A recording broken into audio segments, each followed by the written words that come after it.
지수는 사상 최고치라는데 도대체 왜 실감은 안 날까? 이 지수와 내 종목 간의 괴리감이 더 크게 느껴지는 요즘인데요. 오늘 이 자리가 그 괴리감을 좀 더 좁혀드리는 기회가 됐으면 좋겠습니다. 지속가능연구소 한상환 소장, 보도국 이혜린 기자와 함께합니다. 어서 오세요. 예. 자, 먼저 코스피 이야기부터 해볼까요? 지금은 기관이 좀 차익 물량을 좀 많이 더 출회를 하면서 지수가 약간 또 부담에 대한 매물이 나오고 있습니다. 코스피 지수가 근데 또 사상 처음으로 3,300선을 돌파했지 않았습니까? 네. 이 코스피를 끌어올린 주 배경은 뭘로 꼽히고 있나요, 이 기자? 네, 올해 들어서 주식시장은 지난해 하반기 오름세를 그대로 이어가는 모습입니다. 코스피는 상반기에만 최고치를 14번이나 갈아치웠고요. 지난해 11월부터 무려 8개월째 오름세를 이어가고 있습니다. 다음 달에도 코스피가 오름세를 이어가면 월간 기준 사상 최장 기록을 세우는 셈입니다. 특히 개인이 대장 노릇을 하면서 상승장을 이끌고 있는데요. 상반기에만 무려 53조 4천억 원을 순매수했습니다. 지난 한 해 순매수 규모보다 6조 원이나 많은 수준인데요. 이 종목을 살펴보면 최근 2개월 동안 코스피를 끌어올린 주역은 바로 빅테크 양대 산맥이죠. 카카오와 네이버였습니다. 카카오는 2개월 동안 시총이 무려 17조 원 가까이 오르면서 코스피 9위에서 3위에 안착했고요. 네이버 시총도 5조 원 가까이 올랐고 또 현대차 오름폭도 3조 원에 육박했습니다. 하지만 주목해야 할 점이 개인이 특히 매수한 종목은 대부분 떨어졌다는 건데요. 최근 한 달 동안 개인이 순매수한 상위 10개 종목 가운데 6개가 마이너스권입니다. 삼성전자를 비롯해서 아모레퍼시픽, 신세계, 또 SK바이오사이언스 등이 부진한 흐름을 보이고 있습니다. 네, 이만큼이나 많이 샀는데 내가 갖고 있는 종목이 안 오르니까 그만큼 또 괴리감이 컸지 않았나 이런 네. 생각이 듭니다. 자, 작년 이맘때 지수를 제가 봤어요. 1년 전만 해도 2,100선에서 움직였더라고요, 소장님. 네. 근데 1년 만에 무려 1,200포인트가 넘게 올랐습니다. 여기서 더 갈 수 있다고 보시는지요? 일단 아마 상승을 좀 지속할 거라고 봐야 될 것 같습니다. 예. 뭐 방금 이제 도입해서 지수는 오르는데 내 종목은 왜 안 오르냐. 그렇죠. 다들 이제 그 고민인 건데 그 고민의 근본을 보시면 작년에는 유동성 장세니까 다 올랐잖아요. 근데 지금 이제 순환매 장세로 들어왔는데 저도 우리나라 주식시장을 한 30년쯤 보고 있습니다만 순환매가 이렇게 빨리 돌아가는 건 처음 봐요. 정말 어느 장단을 맞춰야 될지 모르겠어요. 그러니까요. 순환매가 돌아도 이렇게 빠르진 않았었거든요. 근데 요즘 왜 이유는 저는 잘 모르겠는데 무지하게 빠른 순환매장이에요. 그러니까 옆에 있는 다른 것들은 올라가는 게 막 보이는데 내 건 제자리거든. 물론 내가 가지고 있는 게 올라가는 사람은 좋지만. 그러니까 이제 그게 다들 힘든데 이럴 때일수록 부안해동하지 말고 잘 버티시면 올해는 시장이 좋을 것 같다고 말씀을 드리는 게 왜 그러냐면요. 지금 이제 유동성 장세도 끝났거든요. 이제 순환매 장세도. 이미 금리 인상 얘기 나오고 테이퍼링 얘기 나온다는 건 우리 한국은 금리 인상 곧 한다는 거잖아요. 그리고 미국 테이퍼링 얘기 나오고 이거는 그 시장에 대한 돈줄 얘기인데 이거는 왜 돈줄을 시장에서 쥐느냐. 이미 경기 쪽에서 충분하게 돈이 돌고 있거든요. 그러니까 더 이상 돈을 공급해 줄 필요가 없으니까 돈을 빨아가지고 가는 거거든요. 풀어놨던 거를.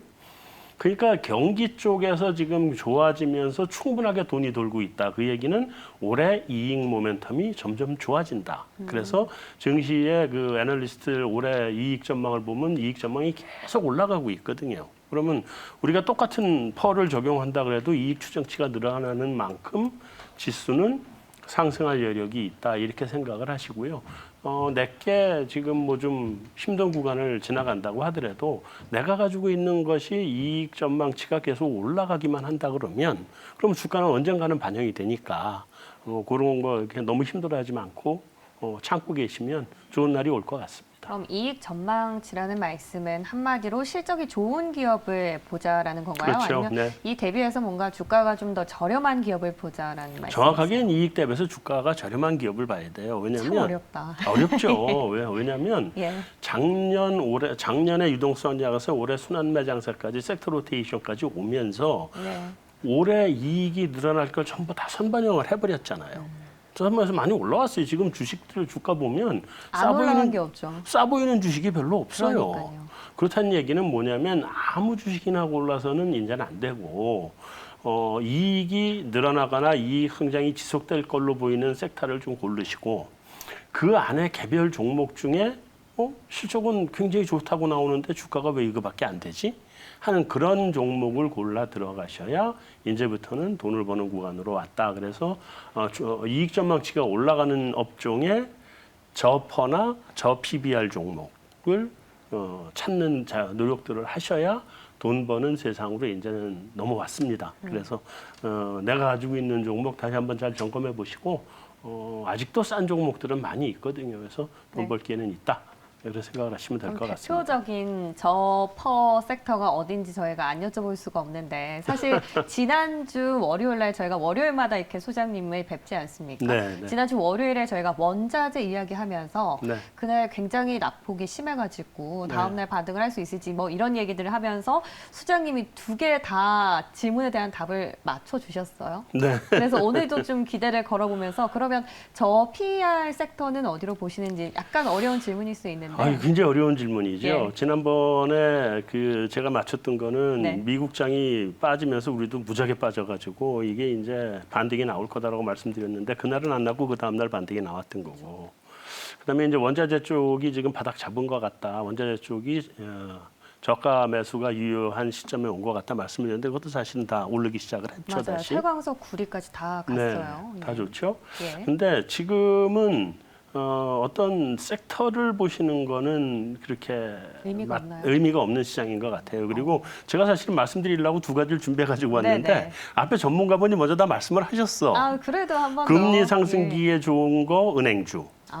그건 금리죠. 앞으로 이제 금리 인상 들어갈 거니까요. 그건 은행주는 이제 계속 이익 모멘텀이 증가를 하는 데이기 때문에 좋다. 그다음에 지금 이제 소비 시장으로 돌아가잖아요. 그러면 내수주. 내수주 중에 요즘 제일 핫한 거 건설이죠. 아파트 분양 무지하게 늘었잖아요. 그러니까 이게 다 이제 나중에 수익으로 들어올 거고 그거를 지금 이미 장에서 다 선반영해서 요즘 건설주 좋잖아요. 그래서 그런 쪽들을 저는 생각을 하고 왔었는데 그 부분을 제가 다시 또 말씀드릴 건 아닌 것 같아서 네. 지금 드리고 싶은 말씀은 어차피 지금 섹터 로테이션이 이제 끝났다. 네이버하고 다음도 한 바퀴 돌아와서 다시 또 올라갔잖아요. 그러면 섹터 로테이션은 거의 끝났다고 보셔야 되고 이익 모멘텀이 어떤 섹터에서 늘어나는가를 보시고 그 안에서 저평가된 종목이 뭔가 철저하게 저평가 종목, 이익 모멘텀이 늘어나는데 저평가된 종목을 찾는 노력을 지금부터는 하셔야 됩니다. 참 저도 이 PR 얘기는 굉장히 많이 들었는데 네. 이 섹터마다 기준되는 기준치가 다 다르지 않습니까? 다 다르죠. 그래서 이게 하나씩 계산을 해보기도 약간 애매하고 또 어렵더라고요. 네, 그거는요. 예. 그 섹터의 퍼나 PBR의 과거 추이를 한번 좀 보시면 추이를. 이게 어느 정도 선에서 움직이는 아이구나 하는 걸 알 수 있거든요. 그러니까 예를 들면 퍼 그러면 코스닥에 있는 종목들은 100배, 뭐 몇백 배도 가잖아요. 그리고 네. 적어도 한 30배씩은 가고. 그러니까 그 코스닥에 있는 30배짜리하고 코스피에 있는 10배짜리가 이게 높아 보이네 이렇게 생각하시면 안 되고 그 평균적인 퍼와 과거 추이를 놓고서는 이게 지금 높다 낮다를 판단하시면 괜찮을 것 같아요. 예, 알겠습니다. 자, 이익 전망치 대비 주가는 조금 더 부각을 받지 못했던 기업들을 노리자라고 코스피 정리해봤고 마지막에 또 코스닥 말씀해 주셨으니까 이어서 여쭤보겠습니다. 코스닥도 드디어 1000선을 넘겼습니다. 사실 오늘 장에서 3300선은 무너진 코스피지만 코스닥은 여전히 1000선을 견조하게 오르고 있는 상황을 보여주고 있는데 코스닥의 1000 돌파는 어디서 힘을 받았습니까? 네, 지난 4월에 코스닥 지수가 20년 7개월 만에 1000포인트를 돌파했었죠. 이제 그 뒤로 이달 초까지 1000포인트 밑으로 밀렸다가 최근에 대형주 위주의 오름세가 이어지면서 지난 17일부터 다시 1000선을 회복했습니다. 상반기로 따지면 5% 가까이 오른 수준입니다. 코스닥 시장에서도 매수 주체는 개인이었는데요. 상반기 개인들은 8조 원어치 주식을 사들인 반면에 기관은 3조 6천억 원, 또 외국인은 2조 1천억 원어치를 팔았습니다. 개인들은 네이처셀이나 시젠, HLB 등 제약 바이오 종목들을 대거 사들이는 모습인데요. 특히 지난주 코스닥 제약 바이오 상위 20곳 가운데 시젠 홀로 몸값이 눈에 띄게 뛰었습니다. 전주보다 31%나 올라서 HLB를 밀어내고 시총 3위에 오르기도 했습니다. 역시나 코스닥은 제약바이오일까요? 사실 코스닥이 천선을 넘기려면 제약바이오가 가야 한다 이런 의견이 굉장히 팽배했었는데 실제로 이번에 변이 바이러스 이슈가 터지면서 제약바이오, 특히 진단키트 쪽에 힘이 좀 실렸고 그러면서 천선을 돌파한 게 아닌가 이렇게 개인적인 생각을 해보면서 네. 그렇다면 여기서 좀 더 나아가서 앞으로 이 지수가 더 점프를 하려면 또 한 번 제약바이오의 반등이 나와줘야 될까요? 이런 생각을 합리적으로 하게 되거든요. 소장님 어떻게 보세요?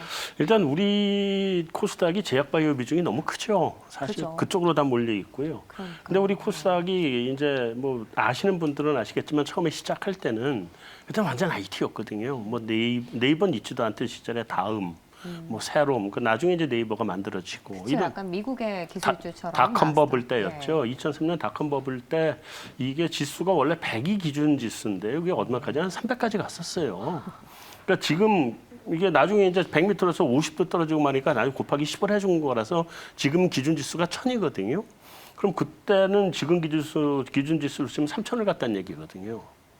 그러니까 저는 사실 이번에 코스닥 1000 넘은 거 보고 사실은 굉장히 감개무량했는데 네. 드디어 이제 기준 지수를 넘었구나 하는. 근데 그때 뭐 3000을 간다 뭐 이러고 하던 그 시절의 코스닥과 지금의 코스닥은 일단 질적으로는 많이 좋아졌어요. 그때 뭐 3천 가고 막 이랬다가 나중에 없어진 회사가 한둘이 아니거든요. 근데 지금은 우리 코스닥 시장이 체력도 좋아졌고 기업들도 수익을 잘 내는 시장으로 왔다. 그때에 비해서. 그래서 굉장히 좋다 이렇게 생각을 하고 그래서 코스닥의 미래도 좀 밝다라고 생각을 하고요. 대신에 제약바이오 비중이 너무 커요. 그렇죠. 네, 그래서 이 제약바이오가 한동안 달렸잖아요. 몇 년 전에. 2003년에 IT가 한동안 달렸다가 그 후유증으로 계속 굉장히 오랫동안 고생을 했잖아요. 이게 그때 달렸던 IT들이 수익 모델을 찾아낸 지금에 와서 걔들이 다 지금 네이버, 카카오가 다 코스피로 가 있는데 이렇게 될 때까지 시간이 얼마나 오래 걸렸어요? 20년 걸린 거거든요. 제약바이오 쪽도 이제 이렇게 이제 주가가 올랐으면 이제 실적을 내줘야 되거든요. 그래서 그런 점에서는 사실은 좀 부담스럽다 이렇게 생각을 합니다. 자, 알겠습니다. 코스닥은 그러면 코스피보다 좀 더 갈 수 있는 여력이 더 크다고 보신다고 해석을 해도 될까요? 코스피가 좀 더 갈 여력이 많고요. 코스피가. 네, 코스닥은 이게 이제 실적을 좀 내줘야 되는데 이게 실적을 제약바이오 쪽에서 팍팍팍 내줘야 되거든요. 어렵죠. 어렵죠. 네. 그래서 이번에 이제 그 델타 바이러스가 좀 그 변수가 되긴 할 겁니다. 네. 델타 바이러스가 이게 얼마나 빨리 확산이 될지, 다음에 치사율이 얼마나 될지, 그리고 기존의 백신으로 얼마나 예방 효과가 나올지가 관건인데요. 네. 이게 좀 상황이 악화되면 코스닥은 뭐 한 단계 더 올라갈 수 있는 계기도 될 수 있다. 말씀을 드릴 수 있을 것 같습니다. 네. 자, 앞서 말씀드린 것처럼 변이 바이러스가 약간의 코스닥 점프의 이 변곡점이 될 것이다. 이렇게 정리를 해보면서 두 분과 말씀은 여기서 인사드릴게요. 오늘 고맙습니다.